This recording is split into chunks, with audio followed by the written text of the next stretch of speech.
Thanks for joining us for our mid-year update on aviation emissions reporting. You're invited to today's session because you're a current member of our Global Emissions subscriber group, and we're very excited to welcome you. The January version of this webinar was very well received, so we're happy to engage with you here again for what's new and what's next on the emissions front. My name's Annabelle Munson. I'm your host and moderator for today, so I'll be helping the emissions team with today's program.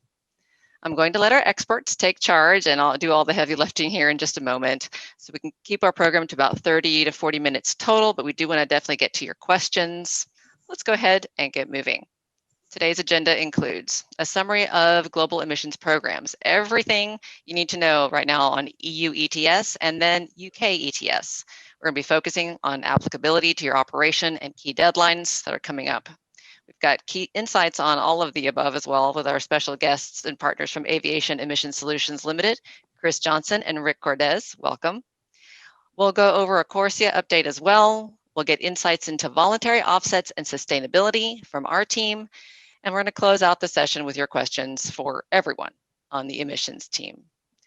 As you can tell, lots to cover. So let's go ahead and introduce our guests, even though I think most of you know them by now. From our Universal team, we have Adam Hartley, manager of our emissions programs and global regulatory services, and Juan Muñez, lead global regulatory specialist. And joining us from Europe, we have our experts from the AES Limited team, Chris Johnson and Rick Cordes. So welcome all.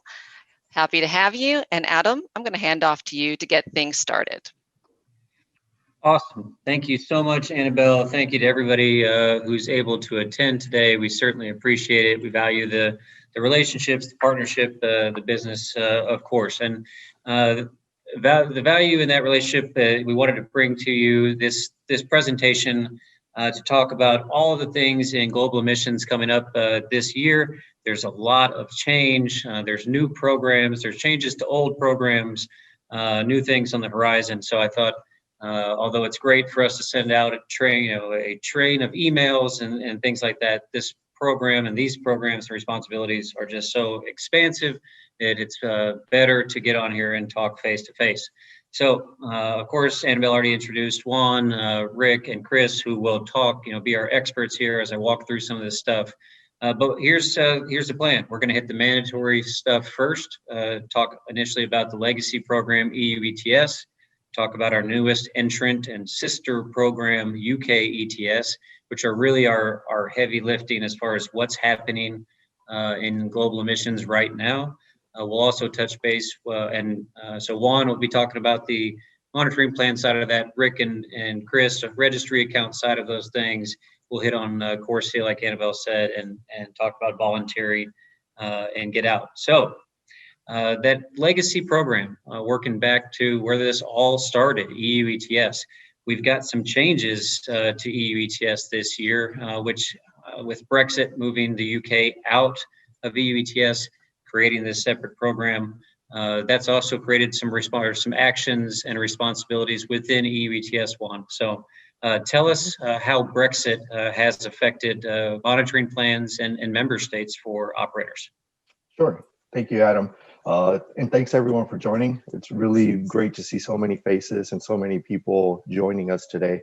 The big thing with Brexit, two things really, but the first really affecting EU ETS is those operators that were previously with the UK as a member state, as a reporting state, have now been transferred to different member states. So we have France, Germany, Ireland, etc., that those UK operators or operators that were reporting to the UK have been distributed. Go ahead. So with that, what has Universal done so far to identify those operators? So we've reconciled our information, and we actually sent out an email to all those operators that were previously assigned to the UK for updated fleet information. You should have received an email from our EU ETS email address requesting that information. If you didn't by chance and you know that you were previously assigned to the UK, please reach out to us because we want to make sure that we get those monitoring plans submitted as soon as able. So some monitoring plans, moving those over to new member states. Is it the same process for every new member state that we're going to move to? No, actually, we've reached out to each competent authority that the operators have been assigned to. We received responses back for maybe about half of them, with clear instructions on how to submit those monitoring plans and what's required. We're following up with the other member states to ensure that we have the most up-to-date information that they require. But we will be submitting all the monitoring plans hopefully by the end of this summer. So it's imperative that we get that information by July 21st, if possible, so that we can meet that deadline. Yeah, and I will congratulate or say thank you so much to everybody in the audience, because we have been receiving a lot of that information back, and you guys have really been connected and really helping us out. So yeah, that moving those monitoring plans is one phase of this. So let me bring in Chris and Rick here. So AES, when Juan and the Universal team move a monitoring plan from the UK over to a new member state, does the registry account automatically come with it? Hi, Adam. Yeah, hi, everybody. Yeah, my name is Chris Johnson. I'm from AES Limited, as Adam's described. In answer to your question there, Adam, no, the answer is no. There is a separate process required to move the registry account. So specifically for guys that were, excuse me, were previously assigned to the UK for ETS, previously their account was obviously in the UK part of the EU registry, and in future that's going to be migrated across, and it's in the process now of being migrated across to another member state. Presumably most of the guys on the call will know what member state they're being assigned to. As ever with the EU, each member state has decided to have their own processes and procedures about how this stuff is going to work. And we've looked through probably 6 or 7 different member states to try and get an idea about generally the sort of approaches that they're taking. And we've identified 3 main approaches that they're approaching for how they're going to migrate these guys into their parts of the registry. So the first approach that we've seen so far is they've taken a list of all the operators that are going to be moved across. And they've just by default said, right, each of those operators, they need to open a new registry account. And obviously we can be doing that for you. We'll be doing that. That's part of the normal stuff that we do. They've taken no reference at all to any historical reporting. So even though you may not have reported for 3 or 4 years, you'll still be expected to open a registry account. That's the first sort of tranche of guys. That would be just starting the process fresh. So you're exactly, a new member state, and you have to all new documents. You guys as authorized representatives, if they wanted that, all of those kind of things, but complete fresh start. Absolutely, completely new, starting from fresh, brand new, full registry account opening process. Okay. So that's where they're starting from. That's to say that's I suppose about a third of the guys we've spoken to. The next ones, they've taken a slightly more sensible approach. They've looked at the historical reporting obligations for operators, and for those that haven't reported for this year, or 2021, they've decided, well, actually, let's just leave that as it is. We won't bother asking those guys to open an account. They may not report again, so we're just going to park those and not take any interest in those for the time being. However, for the guys, the operators that did report for this year, let's assume they're going to be reporting for next year, so we'll ask them to open a registry account. So that's just slightly filtered the numbers for those member states. They've taken off the ones that haven't reported this year. And the third bunch of responses we've got, it's sort of a hybrid between the two of those different options. They've looked through the list, they've looked through the guys that reported this year. They've said, right, those guys have to open a brand new registry account. For the people that didn't report this year, they've requested for like a sort of a mini account to be opened. So they're actually wanting, they still need all the authorized representative stuff in there, but they just want a small subset of the documents. And so the account will be sort of, I'd say, semi-opened on the basis that at some point in the future, it can be revisited and opened if there comes such a time that the operator exceeds the reporting threshold, so they'll need an account. So it's half and half in those situations, but only for reporters that didn't report this year, only for operators that didn't report this year. For those that did, there's a full account opening process required anyway. So they're the 3 different things we've seen, Adam. As ever, we're there to help. We can open the accounts, we can do whatever we need to. We'll do our best to minimise the amount of documentation we require. obviously we've had a lot of experience of opening accounts over the years, so we can typically get that down to a fair bit. So there won't be hopefully such a huge amount of documentation that has been required, but we'll have to take each operator as it comes and each member state as it comes. And that's really important, Chris. And so we're throwing, for this audience, we're throwing a lot of stuff out there, and we're saying, Yep. you know, this country's going to be different, that country's going to be different, and monitoring plans or process is different, registry account process is different. Remember that we're still going to bring you through that in a one-on-one direct consultation. So when you send us Sure. this information back, operator X, who is moving from UK to Italy or whatever, this is broad information. We're collecting info, but when the rubber meets the road, it'll be a direct consultation with the operator, as usual, to describe specifically what is needed for them. Sure, and as you mentioned earlier, Adam, I mean, for those guys that have got us in as account representatives, obviously we'll be dealing with all that entirely. There won't be any issues there for the operators. We can deal with all that ourselves.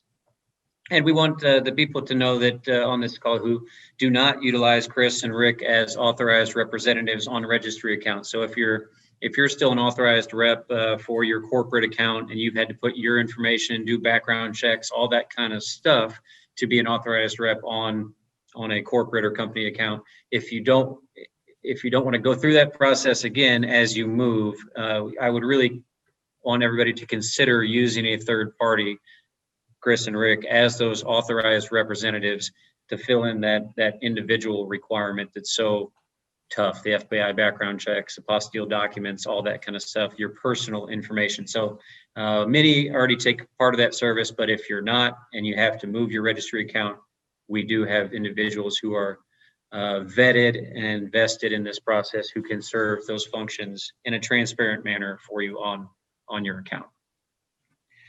So EU ETS, I think we've got our handle on that. So let's talk UK ETS, which looks and feels very, very similar to EU ETS. But first, Juan, let's talk about applicability. So what flights, when we talk about full scope, who's in and who's out, what flights are applicable to UK ETS? Sure. So you talk about a program that is almost the same as EU ETS is UK ETS. The applicable flights really are going to be taken into consideration are flights to, from, and within the EU.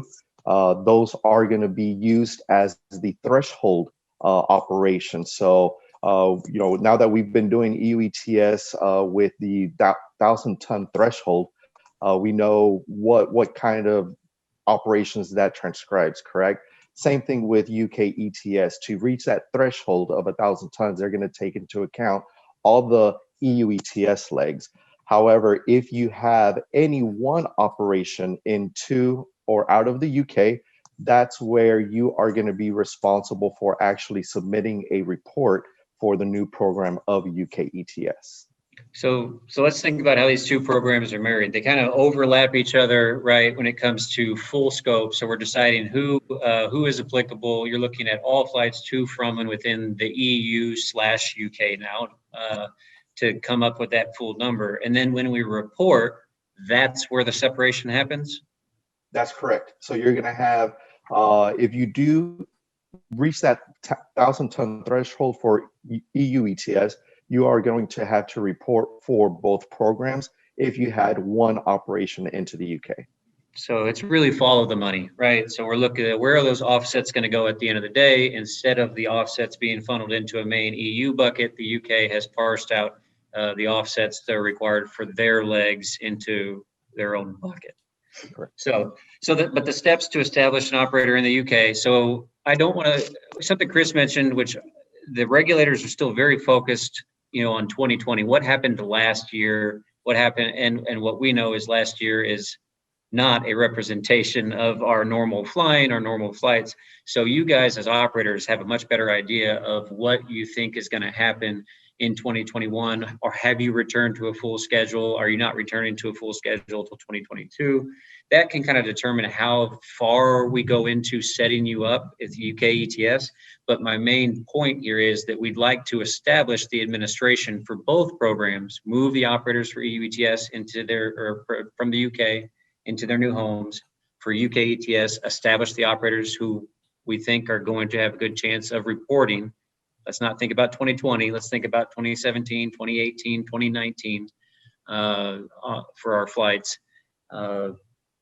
And go through what essentially this regular process of submitting a monitoring plan through ET swap and all that good stuff for the UK.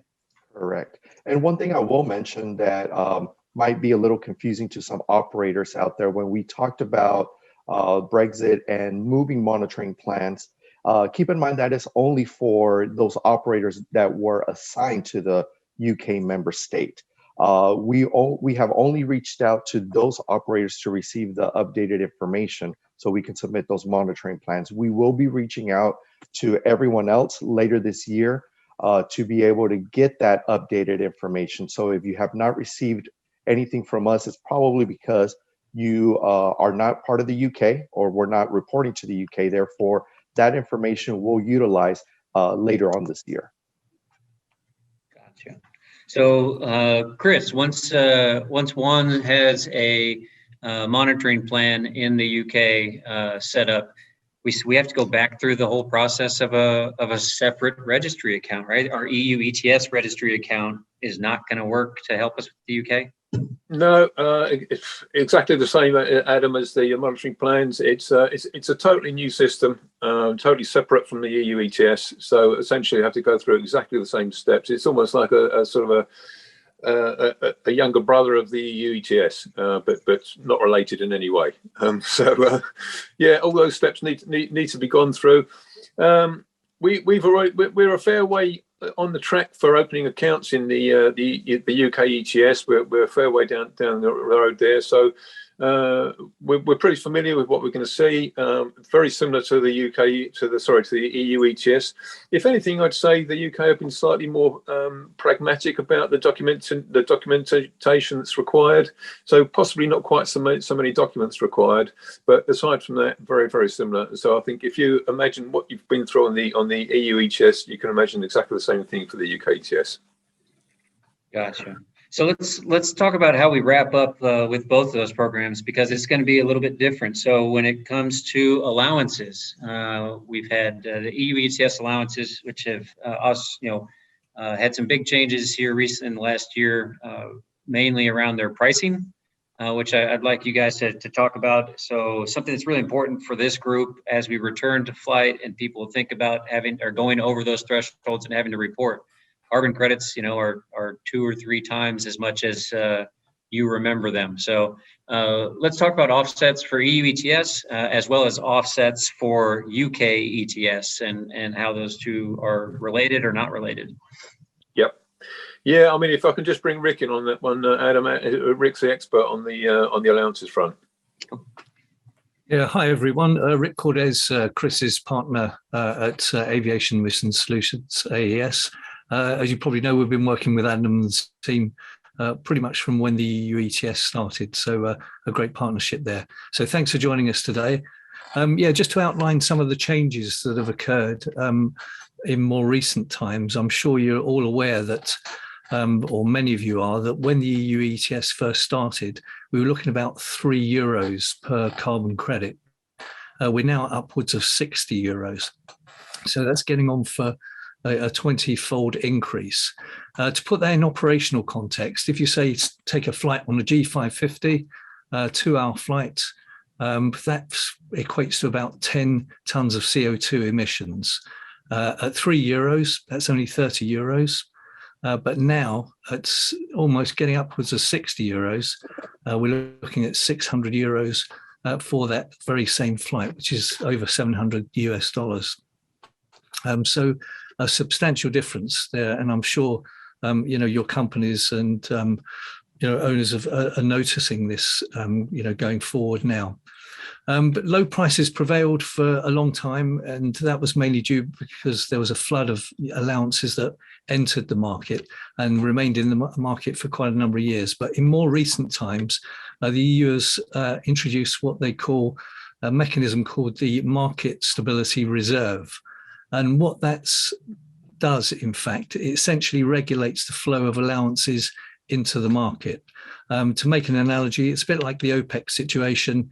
You turn off the tap of the oil coming in and the price of a barrel of oil goes up. And that's pretty much what's happened, and is where we are at the moment. So the prices are remaining quite high. Forecasts going forward, those differ depending on who you speak to. There was mention of prices going upwards of 100 euros per tonne of CO2 towards the end of the year, but other reports suggest it's going to remain around the 55 euros for the coming period, maybe next 2 years or so. Because it's market based, who knows, but that's the latest on that. As for the allowances themselves, just briefly going over the EU ETS and Swiss EU ETS, which are pretty much one and the same thing.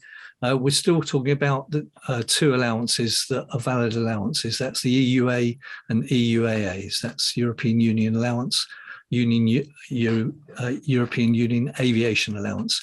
Those still remain the same. But what is different as from the end of April this year is that a currency called CERs, which were a much cheaper form of allowance, that's a certified emission reduction, they are now no longer valid. So it's just the EUAs and EUAAs that are valid. So that's the key one there.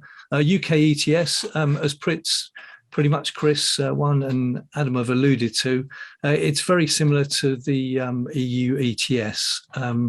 The amount of information coming through to us is we don't have the full picture yet, but as Chris has said, it's pretty much going to be along very similar lines to the EU ETS, and I'm sure prices will follow suit as well.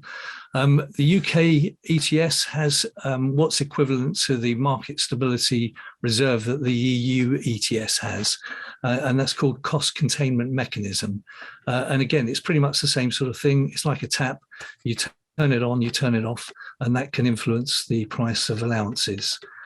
With the schemes mentioned so far, what happens is the mechanics is that together with Adam and the team in coordination with them, we purchase the allowance on your behalf and we place them into your operator holding account from which they're eventually surrendered. We do our very best to look after your interests, and we do scan the market and keep a very good eye on the prices.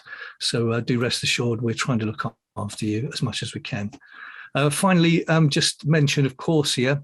That's a different model altogether in that you don't actually buy allowances as such with the other schemes. It's more a case of participating in green initiatives and incentives.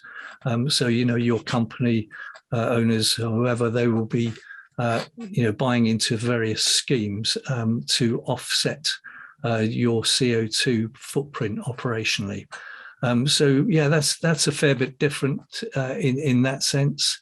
And the sort of schemes that are going to be out there, things like planting trees, rainforest replenishment, that sort of thing. So that's the major difference with CORSIA. As regards to reporting for CORSIA, it's just annual reporting, but the difference with the surrender, or it's called cancellation within CORSIA, of allowances is that occurs every 3 years. And the first deadline we have for that is the 30th of April 2025. So it's quite a long way off. And lastly, I'd like to end on some good news, hopefully for many of you. CORSIA has an emissions threshold of 10,000 tonnes of CO2, as opposed to the 1,000 that one was mentioning earlier on for the other schemes. So that should hopefully mean that most corporate and private jet operators are going to be precluded from needing to offset within CORSIA. That's about it from me.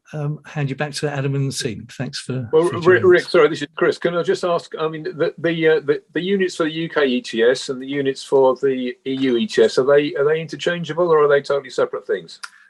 No, they are totally separate entities. Yeah, thanks for drawing that up, Chris. As what Chris was saying earlier on with operator holding accounts and the reporting, they are, although very similar, they are two separate entities.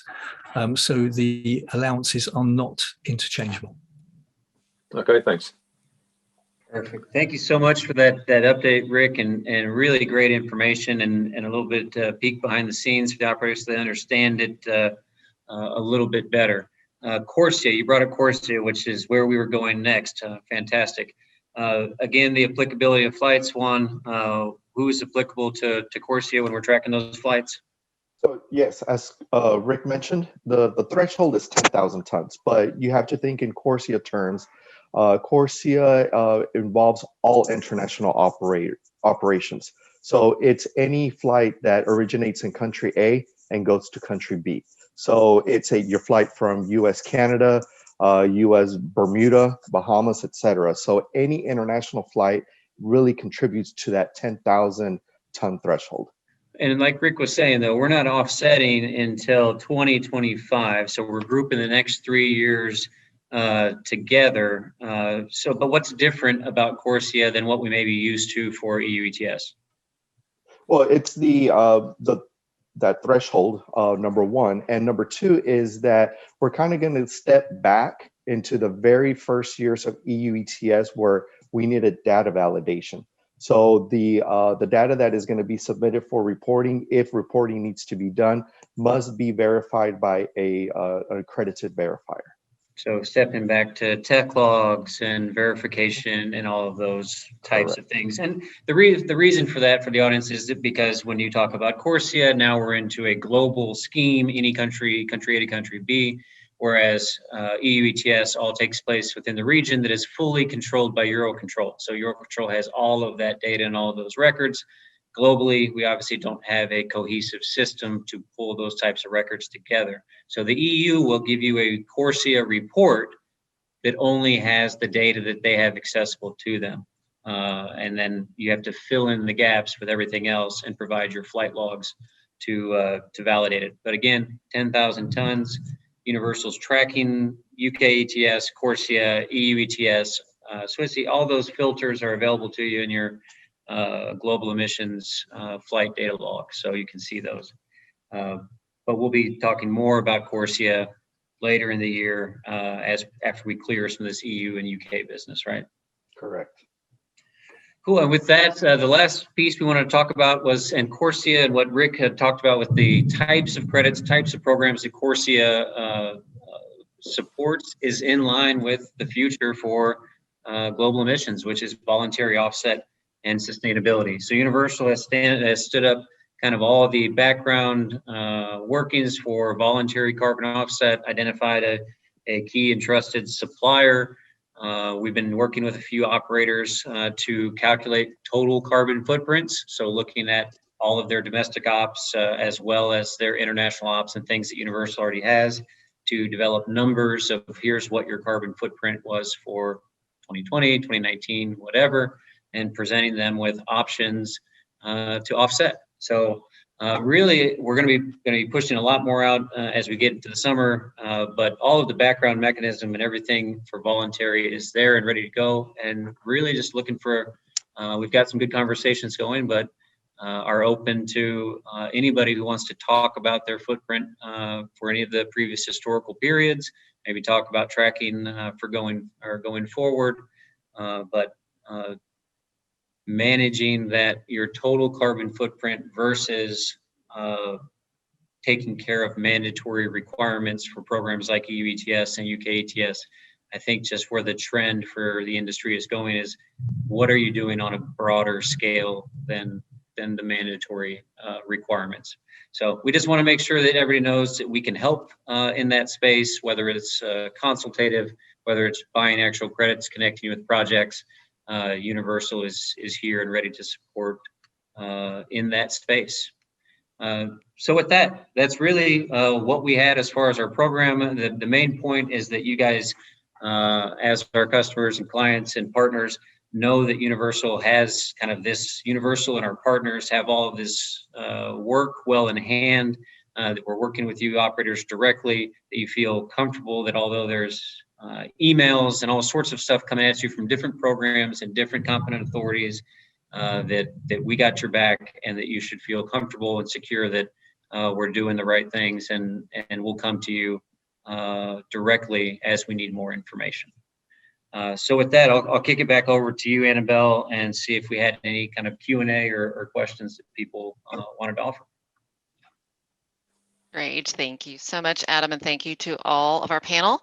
Lots of info was covered, and I can tell it was on point because I don't have a lot of questions sitting here in the chat, but I'm going to let everyone get another chance at asking those while I point out. Thank you, Heather, so much in the background here. If you haven't opened up our your chat window, do so now, even if you don't have a question, because we do have some helpful links in there. We've dropped in our the guide to going between EU ETS and UK ETS, the allowances pricing chart that was being referred to by the AES team, and then as well the link to our emissions resource center and a couple of other things that are helpful. I also included the group email for our regulatory services team in case anyone wants to just connect a little bit more on those voluntary offsets or where you're at. At this point, it is a very open conversation. We're just looking to consult and see where you're at, as Adam just mentioned, see what, how, and if we can assist. And I wanted to point out to Chris on our AES team that you just got a question as well in our chat from one of our guests. So I wanted to point that out to you in case you had a chance to reply. Okay, so Yeah, all that said. Is that the question from Chris Nielsen, Annabelle? No, sir. It was another member that just sent a note interested in more about specifically about your services. So make sure you guys connect offline. I will. Yeah, I mean, well, I can answer that straight away now. I mean, basically, yeah, you need to contact Adam, go through Adam, and Adam will tell you exactly all the services that are provided by Universal, and we're part of that. So, so Tony, if you need any information on that sort of stuff, Adam's the man to speak to. Yeah, I saw that there, Terry. I'll shoot you a message once we get offline and touch base. All right, thank you so much. The other question that I saw in there was that Chris was just referencing from Chris Nielsen. So if regarding UK ETS, yes. Yeah. So so Juan was talking about the thresholds. So UK ETS, EU ETS both have essentially the exact same applicability when it comes to full scope. If you're going into the region, you're working towards that 1,000 tons. If you are under 1,000 tons, you don't have to report to either program. If you are over 1,000 tons and have a UK leg inside of that data set, you would be reporting to both EU ETS and the UK. Great, thank you for that, Adam. Any other questions from the group? I think that our panel can give themselves a big oh, wait, we have one. Excellent. Thank you, Rob. The question is, can you give a generic example, again, of what emissions a trip would produce? It really would. It's going to depend on your aircraft type. If you are already a subscriber, obviously, because you are in this meeting, there is, we can send you, Rob, the information on how to go about and looking at that flight data set that we have in our system. But really, it's going to depend on the aircraft type because it's really the small emitters tool calculates that those emissions based on that. So we can give you an estimate offline, but yeah, it's all going to depend on the aircraft size. Great, thank you as well, Juan. So as we're getting close to our time here, as promised, we're going to wrap up around 40 minutes total. So thank you again, everyone, all those who made time today to join us. If you're watching this later on as a recording, hopefully you know to get back in touch with Adam and the team if there's anything you need. One great way to do that, anything you need, their dedicated emissions email address. That's eu-ets@univway.com. Heather, if you wouldn't mind dropping that email into the chat as well for everybody so they can see it. And definitely want to thank you all for making the time. Like I mentioned, the recording link will go out on Friday as well. I'll include the chat transcript with these links. And I did want to give you a heads up, since this format has been really, really well received, we plan to probably give you another update in the fall. Is that right, Adam? Yep. Awesome. So we'll probably look for that. Once we finish all of these current action items and move on to the next phase, we'll touch base with everybody again. All right, great news. So we look forward to seeing you all again in a few months and hopefully even more flying by then. So thank you so much, everyone. A pleasure to have you with us. Look forward to the next time. Thank you. Thank you so much, Thank you, Joe. everyone. Thanks, Bye. everyone. Thank you. Bye-bye.